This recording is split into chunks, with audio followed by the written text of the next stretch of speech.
Price Lord. எல்லாருக்கும் ஒரு சின்ன குட்டி ஸ்டோரி சொல்ல போகிறேன். என்ன குட்டி ஸ்டோரி அப்படின்னா, நைட் டைமில் நம்ம வானத்தை நோக்கி பார்க்கும் பொழுது ஒரு அழகான நிலா இருக்குது. அதை சுற்றி நிறைய நட்சத்திரங்கள் இருக்குது. ஆனால் பார்த்தீங்களா, அந்த நிலாவை சுற்றி ஒரு சில நட்சத்திரங்கள் மட்டும்தான் அழகாக வெளிச்சம் கொடுக்கும். மற்ற நட்சத்திரம்லாம் வெளிச்சம் கொடுக்காம லைட்டாக இருக்கும். இன்றைக்கி நாம் அநேக கிறிஸ்தவங்க அப்படி தான் இருக்கிறோம்.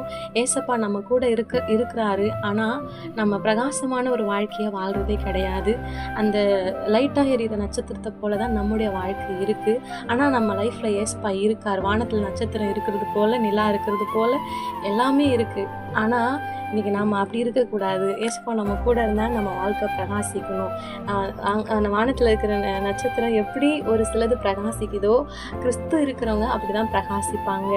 அந்த நிலாவை பார்த்தீங்களா, நட்சத்திரத்தை விட்டு தூரமாக இருந்தாலும் அது அவ்வளோ அழகாக ஒளி கொடுக்குது. ஆனால் அது வானத்தில் இருக்குது, அப்பாவோட வெளிச்சம் அதோடு கூட இருக்குது. அது மாதிரி நாமளும் இந்த உலகத்தில் பிரகாசிக்கணும் அப்படின்றத ஆண்டவர் சொல்லி கொடுத்தாரு.